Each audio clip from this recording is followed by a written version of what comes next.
Bom, seguindo, relembrando então, Jesus era intencional em relação ao tempo que ele dedicava para a prática da oração, para o exercício da oração. Jesus era intencional em relação também ao local. E quando nós de fato conseguimos ter um local onde nós podemos desenvolver o nosso exercício diário de oração, de devoção, isso nos auxilia com uma outra estação que é importante, tanto no exercício da oração, quanto também em outras práticas espirituais, né? Que é a estação da solitude. Solitude. Que não é isolamento, no sentido de estar ou se isolar de todo mundo e não precisar de ninguém, mas é a capacidade e a possibilidade de parar e ter um tempo para si. Um tempo que nos convida à contemplação. Um tempo que é tão essencial quanto o tempo de estarmos juntos. Nós somos seres sociais e a gente precisa estar junto. Aliás, a fé cristã é uma fé comunitária. A gente desenvolve as virtudes da fé, aprende, se desenvolve, enfim, e cresce no ambiente comunitário, na mutualidade, aprendendo, ensinando, orando, servindo uns aos outros, enfim. Agora, inclusive a gente vai ver na quinta-feira acerca de uma prática espiritual, que é a prática da comunhão, a qual a gente está bem inserido e conhece, enfim. Mas tão importante quanto estarmos juntos, é também a gente ter o nosso momento de solitude, de poder parar e de poder estar só. O nosso tempo a sós com Deus. E quando nós lemos esse mesmo texto que diz que de madrugada, quando ainda estava escuro, Jesus levantou-se, saiu de casa, foi para um lugar, e sabemos que esse era um lugar deserto. Era um lugar onde Jesus estava só. E é interessante aqui porque no contexto, logo nos versos seguintes, Pedro chega a Jesus dizendo: Mestre, está todo mundo te procurando. Ninguém te encontra. Que é uma coisa muito interessante, né? Ou Jesus se escondeu muito bem, ou o pessoal procurava muito mal, ou aconteceu um negócio aqui meio misterioso, porque ninguém encontrava Jesus em canto nenhum. Por que a gente precisa de solitude? E por que não dá para matar as duas coisas numa coisa só? Caleb, você já falou da intencionalidade do local, mas isso já não pressupõe, assim, um momento que você para, um momento que está só você? Não.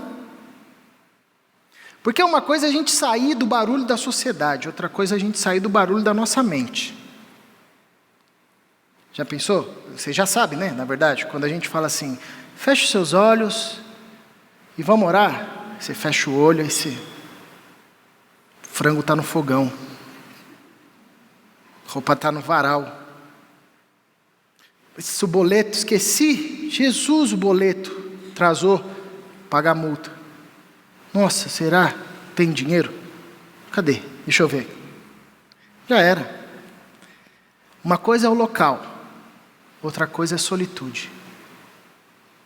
São duas coisas completamente diferentes. Jesus vai para um local deserto, porque ele sabe que as pessoas estavam procurando, porque as demandas não param.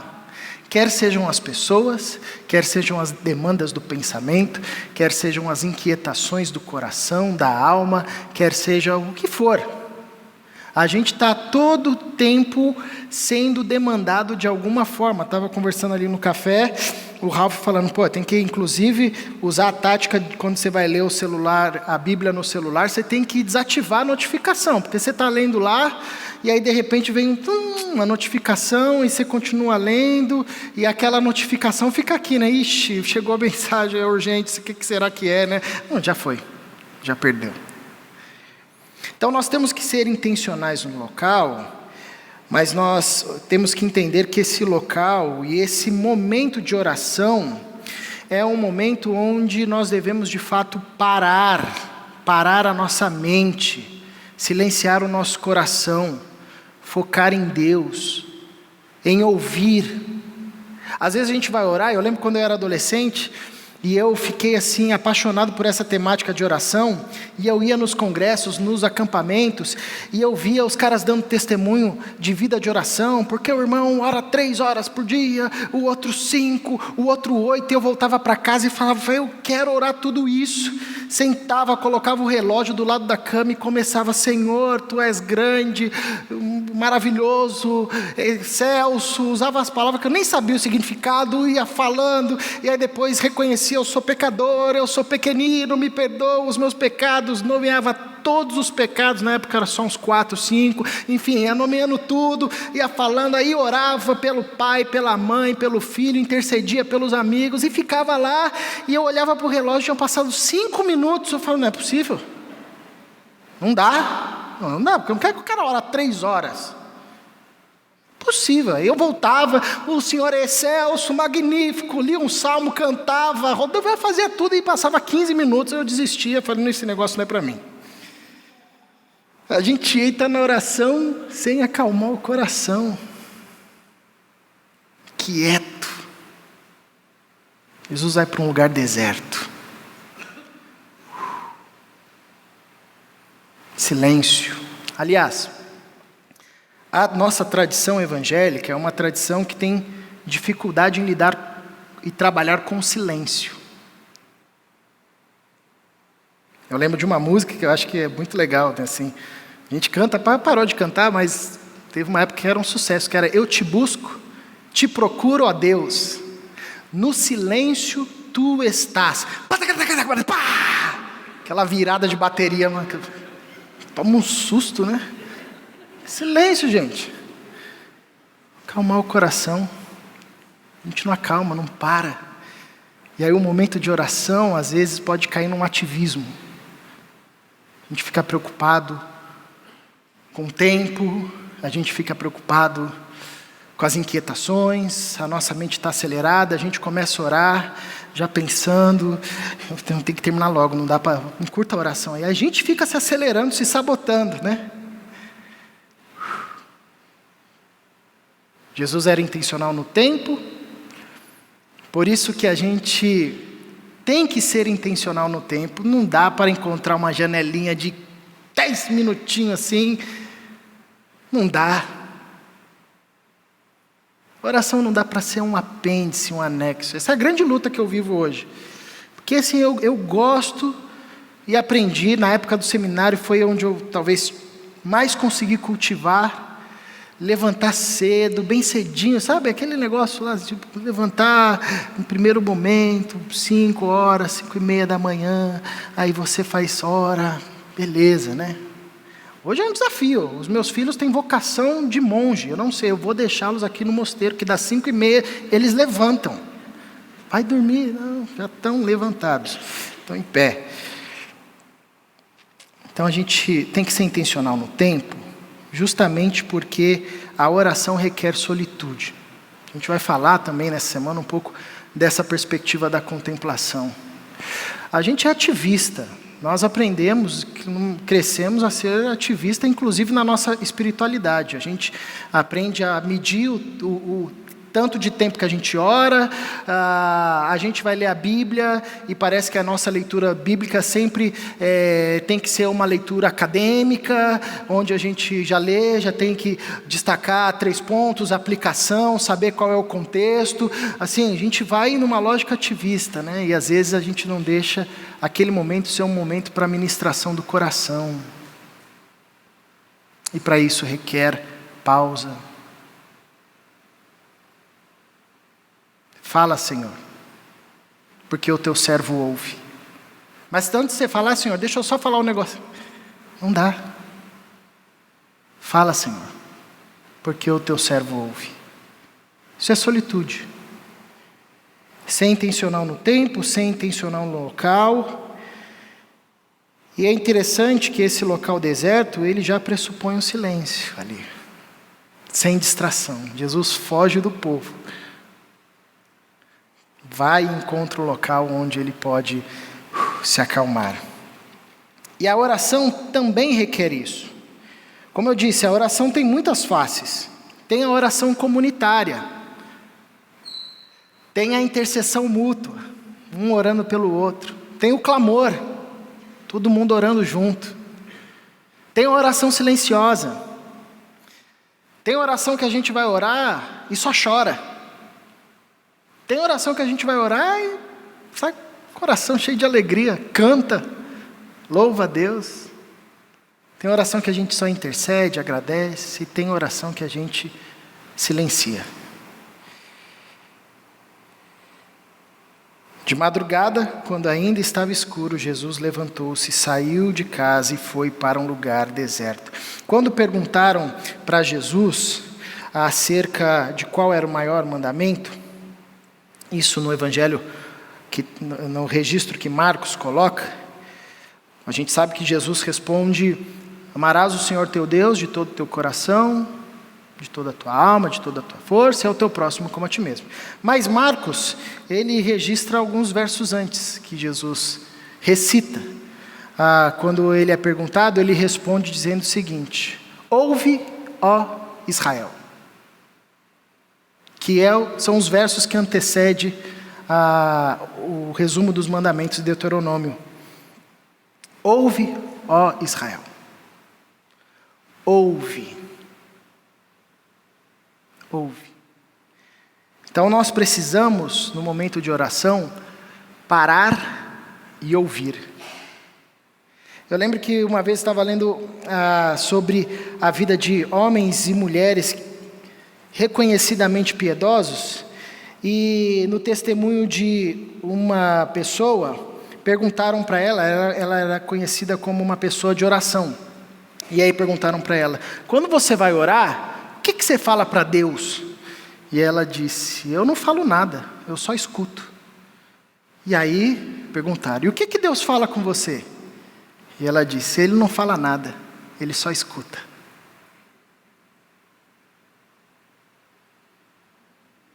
A gente entende que oração é falar com Deus, relacionamento com Deus. Você sabe que uma pessoa é seu amigo quando você passa 3 horas do lado dele, você não fala nada, ela não fala nada, ele não fala nada, e está todo mundo bem. Ninguém fica constrangido. Quando você está do lado de um cara que você não conhece, o silêncio é constrangedor. Fala aquela conversa de elevador, né? Vai chover hoje, né? Todo mundo, você não conhece, você fica... Agora, quando você está com um amigo, o silêncio é bem-vindo. Ninguém conversa com a esposa, e às vezes a gente vai orar e fica preocupado com o roteiro da oração. O que eu vou falar, né? Ninguém vai conversar com a esposa, pelo menos, assim, né? Amanhã eu vou conversar com ela, eu vou começar os 3 primeiros minutos falando como ela é bonita. E depois eu vou falar como eu sou feio. E depois eu vou falar como ela faz as coisas bem. Você está conversando com a sua esposa. Você elogia, você fala isso, fala aquilo outro. A liturgia ajuda a gente? Ajuda a gente, é importante? É importante. Há ciclos na oração, há movimentos e formas de orar, há movimentos e formas de orar. Porém, isso não pode gerar uma lógica ativista. É necessário que a oração, quando a gente encara ela como uma prática devocional, como uma prática espiritual constante, que requer disciplina, ela deve nos conduzir nessa lógica da solitude. Então, sermos intencionais no nosso parar, no nosso aquietar a mente, no nosso aquietar o coração, no nosso falar com Deus sem censura. O livro dos Salmos é um livro que ensina a gente bastante sobre oração, que é o cara orando com o coração aberto. Senhor, pega um babilônio e esmaga a cabeça dele com uma pedra. Como é que você ora isso? Tolice a gente achar que Deus já não sabe da palavra antes mesmo que ela chegue à boca.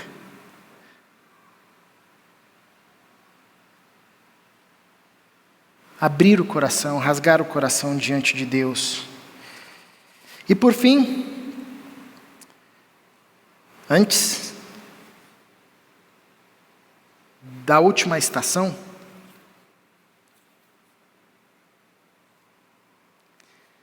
eu te convido para mais um tempo de oração.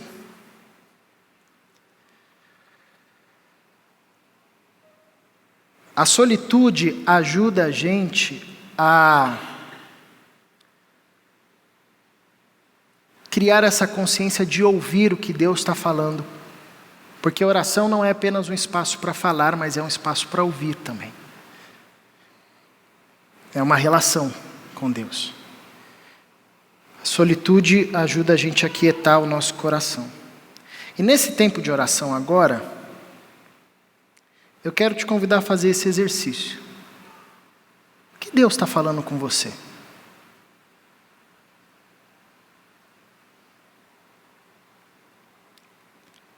Tenta resumir isso em uma frase, em uma palavra, para que ela se torne talvez aquilo que vai embasar a sua oração nessa semana.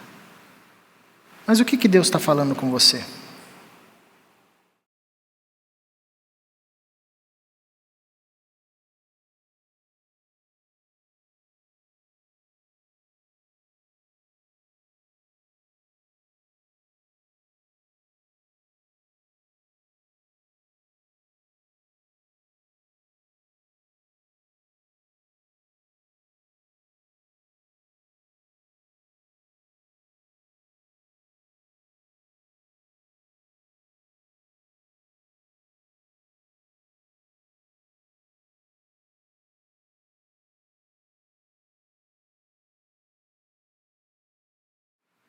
Senhor,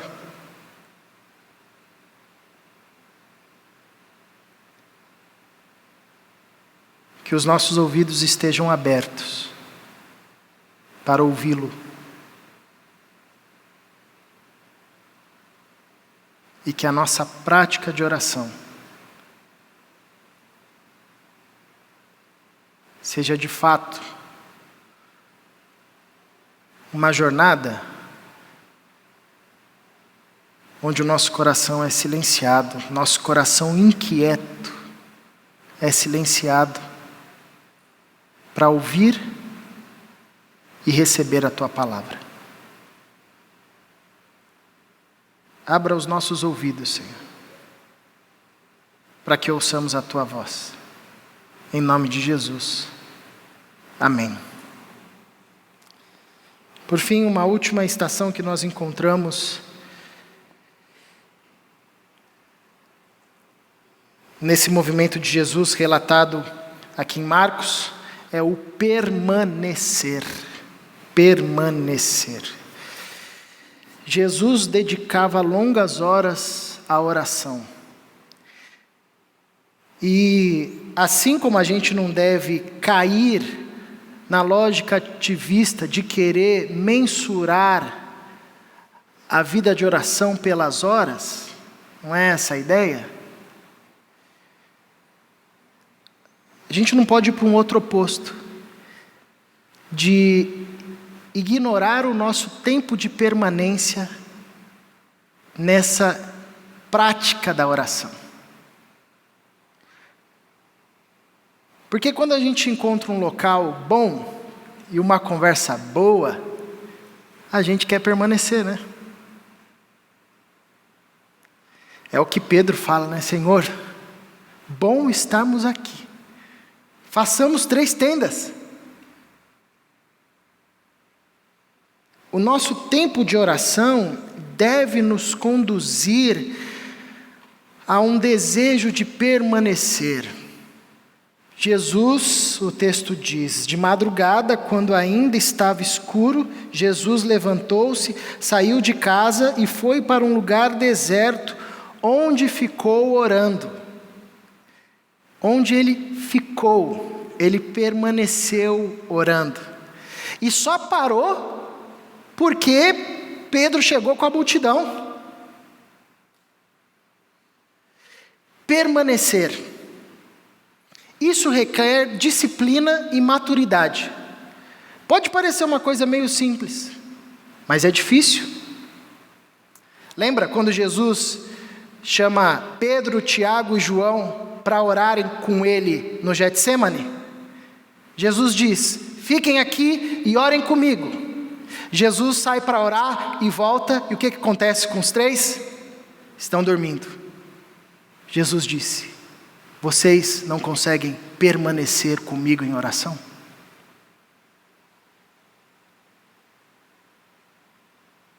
Permanecer em oração é difícil, requer densidade de musculatura espiritual. Eu confesso que esse aqui é um anseio profundo do meu coração. Não pela questão do tempo, para depois vir e falar, tá vendo, eu consegui orar 8 horas. Não, porque quando a gente permanece, a gente nem conta o tempo. Um dia vale mais do que 1000. Enfim. Mas permanecer nos dá a possibilidade de sair de uma camada superficial de vida de oração. Eu não sei se é com você, mas eu percebo muitas vezes que a minha prática de oração é superficial. É um esqueminha assim, ó. Senhor, obrigado pelo dia, intercedo, ok, vou, beleza, amém. Sabe aquelas orações de almoço assim, que já virou um negócio assim? Não é possível que oração seja só isso. Não é possível que Jesus ia para um lugar deserto, na alta madrugada, era encontrado depois pelos seus amigos, ou se retirava para orar a madrugada toda, e era assim apenas uma fraseologia. Esse negócio deve ser mais denso, deve ser mais profundo, deve nos conduzir a tipo de experiências com Deus que não são tão comuns e que geram marcas em nós e que nos conduzem a experiências que marcam a nossa história, a nossa trajetória, e que são diferenciais, e que nos abençoam e abençoam os que estão ainda longe da gente, tipo Pedro estando preso e liberto de uma forma sobrenatural, achando que era um sonho, vai correndo para a casa da Maria, e quando chega na casa da Maria, encontra a igreja toda lá orando. Aí ele diz: eu entendi que o anjo que me visitou lá veio como resposta da oração de vocês. Permanecer. Capacidade de sair da superficialidade religiosa da oração e adentrar em terrenos mais profundos, em experiências mais íntimas com Deus, em experiências mais profundas com o Senhor Jesus, em experiências que nos faz ter o coração arrebatado, que nos faz querer permanecer naquele local. É diferente da oração como religiosidade, que a gente programa um anexo na nossa agenda, começa a orar, passa 5 minutos, a gente fala, não vai dar tempo, eu preciso responder os e-mails. Deixa eu encurtar esse negócio aqui, porque a rotina do meu trabalho é mais importante. É diferente dessa lógica. A ideia do permanecer pressupõe um local para onde a gente vai e a gente se perde ali, no bom sentido, de tão bom que é. Numa experiência que não está sendo mais conduzida pela nossa liturgia, mas numa experiência que é invadida pelo Espírito Santo. Aliás, o Pentecostes vem numa reunião de oração, que quebrou o script de Pedro. Pedro manda mensagem lá no grupo do WhatsApp, vamos se encontrar lá de manhãzinha, viu gente? Ô Pedrão, você está na vida boa aí, né? Você parou de pescar, está andando com Jesus, se aposentou, você acha que todo mundo vive assim? Disse Tomé. Não, tem que ser, que hora que vai acabar esse negócio? Não, vai ser rapidinho, a gente vai ter uma oração, vai ter um lanchinho e vai embora, porque o Bartolomeu está aqui, ele gosta de lanche, tem que ter lanche, mas depois acaba. Começam lá a orar.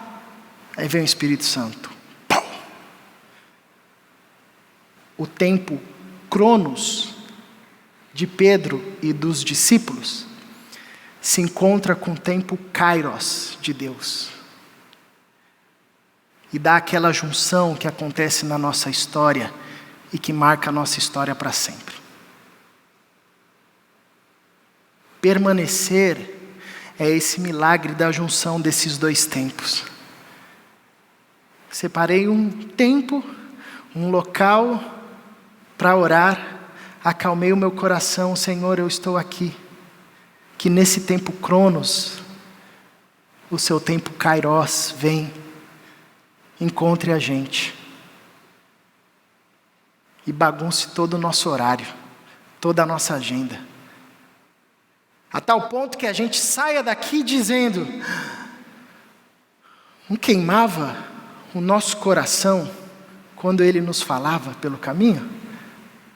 Jesus e a experiência com Jesus tem dessas coisas, de fazer queimar o nosso corpo, o nosso coração. Eu sei que hoje a gente vive numa pirotecnia de experiências caricatas, toscas, que fazem a gente, de alguma forma, olhar com repulsa, mas a Bíblia está coberta de diversas experiências assim, onde Deus encontrava nos lugares mais inesperados, pessoas às vezes mais inesperadas, e dali tinham-se experiências profundas, e nós aqui temos muitos testemunhos, você provavelmente tem testemunho da sua vida, na sua história assim como eu tenho comigo, enfim. Essa é a ideia do permanecer. Foi para um lugar deserto, onde ficou orando. O Tim Keller, ele fala que oração é sempre uma resposta. Quando eu li isso, eu falei, poxa, muito legal. Não sabia disso não, faz sentido.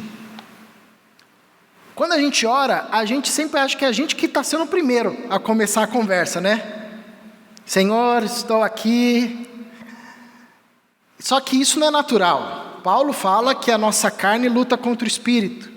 Tudo que nos leva em direção a Deus sempre é um movimento primário de Deus.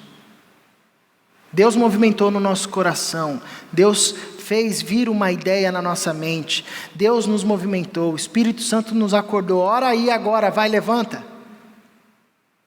Então a oração é sempre uma resposta, diz o Tim Keller. E isso é interessante, porque se a gente ora pouco, não é falta de tempo, é falta de percepção, diz o Tim Keller. Deus está falando com você, você está com o coração fechado, você não ouve. Porque já dizia os Salmos, os céus declaram a glória de Deus, o firmamento anuncia as obras de suas mãos, um dia fala outro dia, uma noite revela conhecimento, a outra noite não há som nem palavras. Deus fala inclusive por meio do silêncio, não há som nem palavras. Então o que tem aí de outdoor de Deus não está escrito.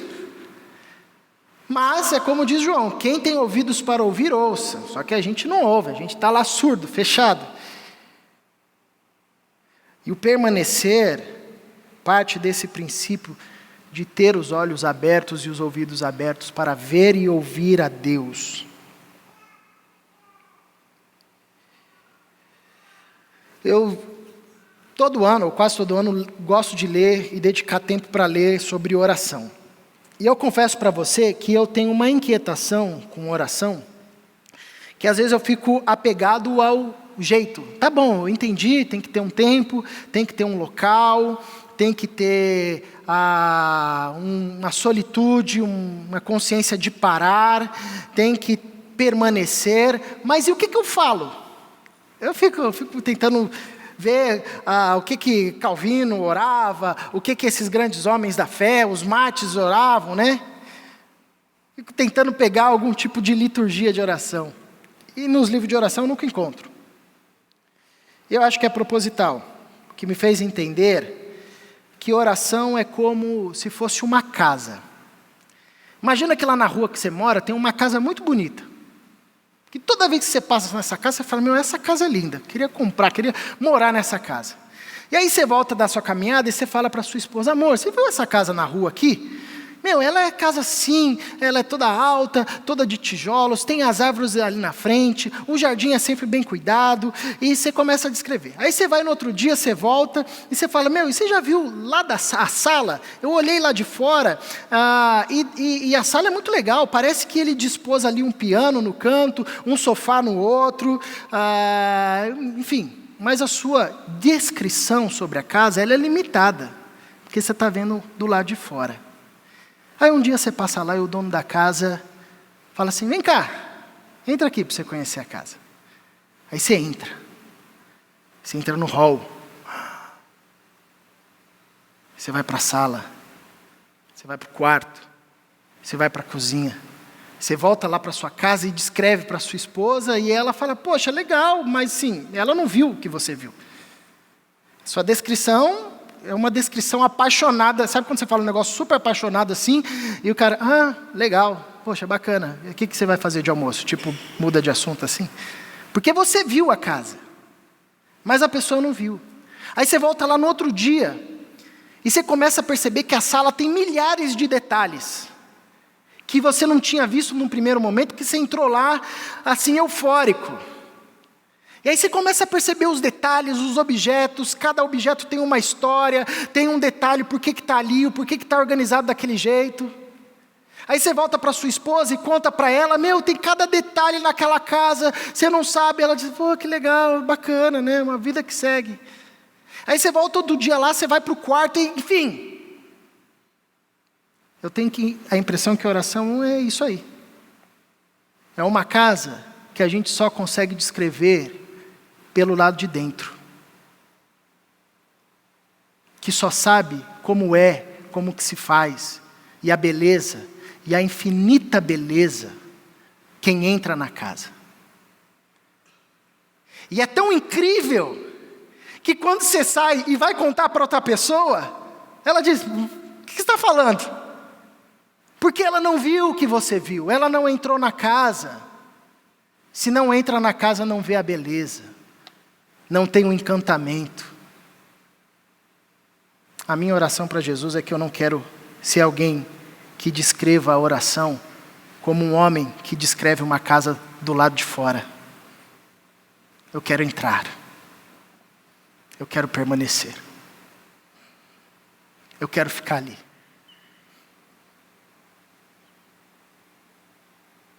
Eu quero permanecer. E eu quero sair falando, gente, vocês entraram nessa casa? Vocês viram essa casa?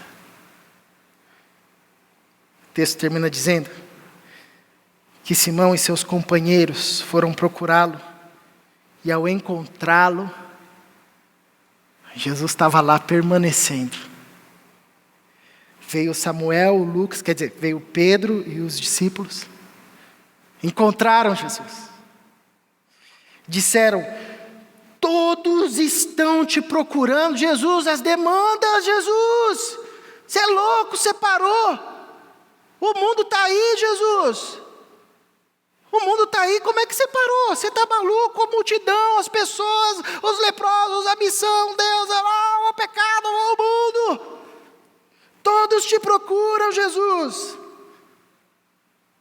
Jesus respondeu, vamos para outro lugar, para os povoados vizinhos, para que também lá eu pregue. Foi para isso que eu vim. Então ele percorreu toda a Galileia, pregando nas sinagogas e expulsando demônios. Jesus levanta com uma clareza e uma consciência de onde ele tinha que ir e o que ele tinha que fazer. Ele nem perde tempo respondendo a Simão. Parece até meio grosso, né? Jesus, a multidão está te procurando. O normal seria, Pedro, vim aqui orar, né? Jesus respondeu, vamos para outro lugar. Que clareza é essa? Fica aqui com a multidão, é bem melhor. O marketing do ministério já está feito, a multidão está te aclamando aqui como rei. Você quer sair daqui para começar tudo de novo em outro local? É. De onde você adquiriu essa clareza? De madrugada, Jesus se levantou, foi para um local deserto e ali ficou orando. O tempo de oração dá clareza para a mente, dá destreza para as mãos e agilidade para os pés. Uma vida de oração dá clareza para a mente, destreza para as mãos e agilidade aos pés. E a gente sai desse encontro como Jesus, cheio do amor e do poder de Deus para pregar e expulsar demônios. São marcas daqueles que vivem a jornada de oração. É gente que sai da casa falando, vocês têm que conhecer essa casa aqui. Sabe por que você está preso aí nessa angústia? Entra nessa casa. Vem comigo ver essa casa. Vem permanecer nessa casa. Quando a gente lê a oração sacerdotal de Jesus, João capítulo 17, acontece o mesmo movimento aqui. A oração começa no capítulo 17 e termina em João 18:1, dizendo que depois que Jesus orou, ele se levantou e foi para o jardim, onde sabia que iria ser traído. A oração enche Jesus de coragem para ir até mesmo no local que ele saberia que Judas o encontraria ali, e o local onde ele seria traído. Porque uma vida de oração, uma disciplina de oração, dá clareza para a mente, destreza para as mãos e agilidade para os pés. Vamos orar mais uma vez, para encerrarmos esse tempo? E eu convido você a orar, colocando diante de Deus aquilo que ecoa no seu coração.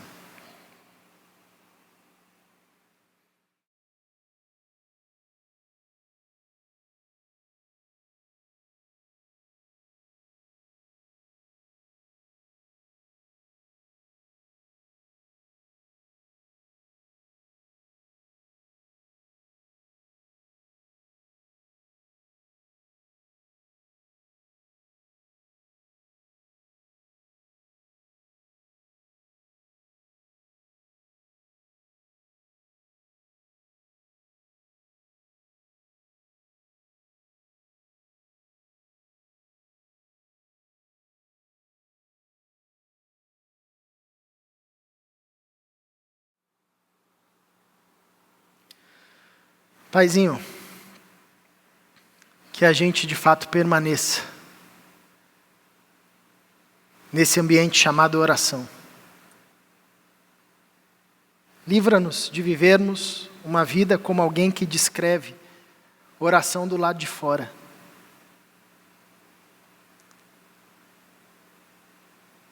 Mas que o Teu Espírito Santo nos conduza para dentro. Que essa jornada de disciplina, na prática da oração, nos conduza cada vez mais para dentro desse universo maravilhoso, incrível, que é a relação contigo, sobretudo por meio da prática da oração. Que a gente cultive experiências que glorifiquem o Teu nome e que marcam a nossa história, formando em nós o caráter de Jesus. Que a gente desfrute do privilégio de ver o tempo Cronos encontrar-se com o tempo Kairos, promovendo transformações profundas e significativas. Na nossa vida, na vida da nossa comunidade, da nossa família, da nossa cidade, enfim. Para a glória do Teu nome em Cristo Jesus. Amém. Deixo aqui de indicação esses 2 livros. Um do Tim Keller, sobre oração, experimentando intimidade com Deus. Muito bacana. E um livretinho pequenininho, a oração e o preparo de líderes. Embora tenha um foco mais para líderes, e como a oração é indispensável nessa jornada do Shed, para todo mundo, não é só para líder não. São 2 livros legais. Fica aí de dica. O Israel, se você quiser emprestado, o Israel empresta ali o deles, tá bom? Deus nos abençoe e obrigado, Ju. Um abraço, boa noite a todos.